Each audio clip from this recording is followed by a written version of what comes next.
నా పేరు చక్రవరం బలరామరాజు రొంపిచర్ల. ఇప్పుడు మనం సత్యభామ రుక్మిణి సమేత మదన వేణుగోపాల స్వామి వారి దేవస్థానం నందు ఉన్నాం. ఈ దేవస్థానము కొన్ని వేల సంవత్సరాల నాటిది. ఇన్ని వేలని ఏమో సరిగ్గా చెప్పలేని నాకు తెలియదు. ఇక్కడ 5 సంవత్సరాల క్రితం స్వామి వార్ల విగ్రహాలు నరికేశారు, ధ్వజస్తంభం తువి ఆగమాగం చేశారు. ఇక్కడ అశుభ్రంగా మందు బాబులు వచ్చి మందు తాగుతున్నారు. ఇది చూడండి, మొత్తం మందు సీసాలు, ఈ గ్లాసులు ఎలా ఉన్నాయో, ఈ దేవస్థానం ఎలా ఉందో అశుభ్రంగా ఉంది. ఏంటండి ఈ దేవస్థానానికి భూమి ఉంది ఎండోమెంట్ లోదే. మరి వారు ఎండోమెంట్ లో ఈ దేవస్థానానికి ఏం న్యాయం చేస్తున్నారో ఎవరికీ తెలియదు. ఏంది దరిద్రం? హిందూ ధర్మం అంటేనే ఒక గొప్ప దరిద్రమా, శాతకంతనమా? హిందువులంతా పదవతనంగా ఉన్నారా? ఈ ప్రభుత్వాలకు గాని, ఊళ్ళో ప్రజలకు గాని, పెద్ద మనుషులకు గాని ఎవరికైనా ఈ రకంగా ఉందంటే ఇది దేనికి దారి చేస్తుందోనో ఆలోచన లేకుండా ఉందండి. కాబట్టి ఇక్కడ ఈ తాగే వాళ్ళు, చేసే వాళ్ళు, ఈ గ్లాసులు వేసే వాళ్ళు మొత్తం కూడా వాళ్ళని పూజారులను బెదిరిస్తున్నారంట. మరి అదేంది? మరి ఈ దేవస్థానాన్ని ఏం చేయాలని వాళ్ళ ఉద్దేశం, గవర్నమెంట్ ఆధీనంలో ఉంది కదా పొలం మొత్తం కూడా. మరి వాళ్ళు ఎందుకు పట్టించుకోరు?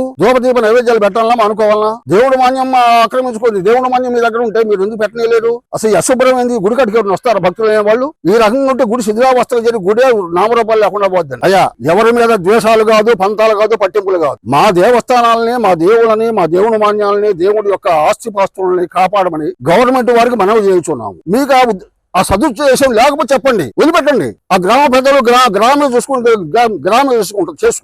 ఇప్పుడు మీరు కొత్తగా వచ్చి 40-50 ఏళ్ళ వచ్చిన వాళ్ళే కానీ అంత పురాతన నుంచి ఉండేవాళ్ళు కాదుగా. పురాతన నుంచి దేవుళ్ళు గుళ్ళు లేదా, శుభ్రత చేసుకోలేదా, పూజించుకోలేదా? మీరు వచ్చినాక, ఈ ప్రభుత్వాలు వచ్చినాకనే దేవస్థానాల భూముల్ని, దేవస్థానాలని, దేవుడి సొమ్ముని దోసుకుంటున్నారే కానీ దేవస్థానాలకు న్యాయం చేసిన వాళ్ళు ఒక్కళ్ళు లేరు. ఏ ప్రభుత్వం అయినా స్వతంత్రం వచ్చినాక ఒక్క దేవస్థానం కట్టించారా? ఏ ప్రభుత్వం అయినా? మరి వాళ్ళకి ఎందుకంటే దేవస్థానం పెత్తనాలు వాళ్ళకి? ఆలోచించండియా. మేము అన్నామని మీకు బాధొద్దు. మేము అన్న మాటలు నిజం ఉంటే ఆచరించండి, నిజం లేదనుకుంటే ఈ అనవసర మాటలు అనుకుంటే తీసేయండి. జై శ్రీరామ్.